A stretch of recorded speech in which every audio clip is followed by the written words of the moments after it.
কি পরামর্শ আপনাদের দলের মধ্যে আছে সেটি জনগণের সামনে তুলে ধরে।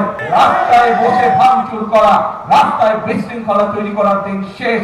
আপনারা জনগণের সামনে প্রতিজ্ঞা করেছেন যে আপনারা দেশ গঠনের জন্য কাজ করবেন। মূলত থেকে আসেন, ছাদের হাত গুটিয়ে হ্যান্ডেল করে কেস পরে আদালতের মাঠে নামো। প্রিয় ভাই বোনরা, আরেকটি দলের নেতাকে দেখলাম যে উনি কোথায় জেনে গিয়েছেন এবং বক্তব্য দিচ্ছেন। তাকে বলে মানুষ শুধু ধরে যে গ্যাস দেন, গ্যাস দেন, গ্যাস নাই, গ্যাস নাই। হ্যাঁ, আমরা তো অস্বীকার করছি না যে গ্যাসের সমস্যা আছে, তবে তার উদ্দেশ্যে আমি বলতে চাই, সেই নেতাদের উদ্দেশ্যে আমি বলতে চাই যারা মঞ্চে বসে পিছনে ফ্যানের বাতাস খেয়েছে, সামনে হারিকেন রেখেছে, সবার উদ্দেশ্যে বলতে চাই, বিএনপি জনগণের কাছে জন্য কাজ করছে। বিএনপির পরিকল্পনা রয়েছে জনগণের জন্য।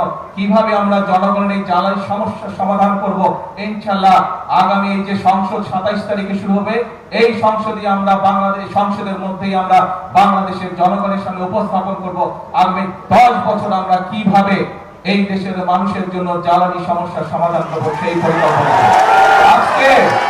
আজকে এই সকল রাজনৈতিক দলকে পরিষ্কারভাবে আমি বলতে চাই, আপনারা যদি মনে করেন অতই জনগণের প্রতি আপনাদের দায়িত্ব আছে, তাহলে আপনাদের পরিকল্পনা নিয়ে আসুন জনগণের সামনে। আপনাদের পরিকল্পনা যদি আগামী 3 মাসের মধ্যে সমস্যার সমাধান করে দিতে পারে, তাহলে আমি আপনাদের পরিকল্পনায় গ্রহণ করব। তাদের প্রতি আমি চ্যালেঞ্জ ছুড়ে দিলাম, যেই বিদ্যুতের সমস্যা রয়েছে, যেই গ্যাসের সমস্যা রয়েছে, সেইটি সমাধানের জন্য তারা যদি সরকার থেকে ভালো কোনো পরিকল্পনা নিয়ে আসতে পারে, যে পরিকল্পনা আগামী 3 মাসের মধ্যে, 3 মাস, আরো 3 মাস আমি তাদেরকে দিলাম, যদি 6 মাসের মধ্যে তারা সমস্যার সমাধান করতে পারে, তাহলে তাদের প্রত্যেকটি পরিকল্পনা আমরা বাস্তবায়ন করব। আর যদি তারা শুধুমাত্র জনগণকে বিভ্রান্ত করার জন্য, দেশকে বিভ্রান্ত করার জন্য এইসব কথা তারা বলে থাকে, তাহলে অবশ্যই তাদেরকে জনগণের কাছে ক্ষমা চাইতে হবে। কারণ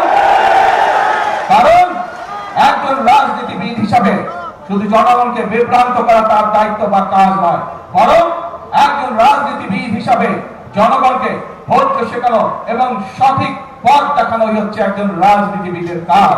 সেই জন্য আপনাদেরকে বলবো, আসুন, বিভ্রান্তির রাজনীতি স্বৈরাচার করে গেছে, মিথ্যার রাজনীতি স্বৈরাচার করে গেছে, ভাঙচুরের রাজনীতি স্বৈরাচার করে গেছে।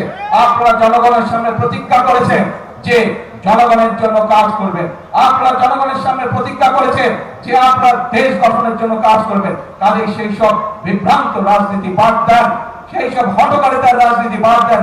আসেন, জনগণের জন্য কি করতে পারবেন, কি পরামর্শ আপনাদের দলের মধ্যে আছে সেটি জনগণের সামনে তুলে ধরেন।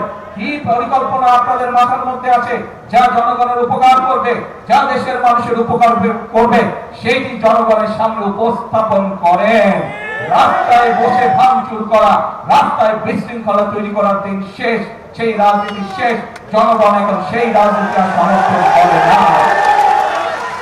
প্রিয় ভাই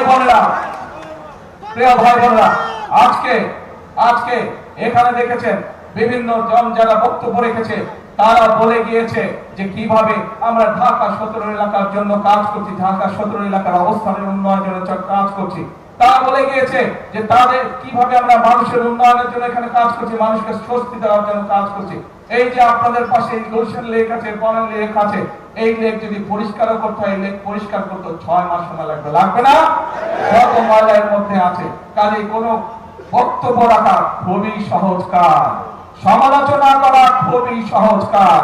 যদি মূলত থেকে আসেন, ছাদের হাত গুটিয়ে হ্যান্ডেল করে কেস পরে আদালতের মাঠে নামো। মানুষের জন্য কাজ করো, দেশের জন্য কাজ করো, সঠিক কথা বলো।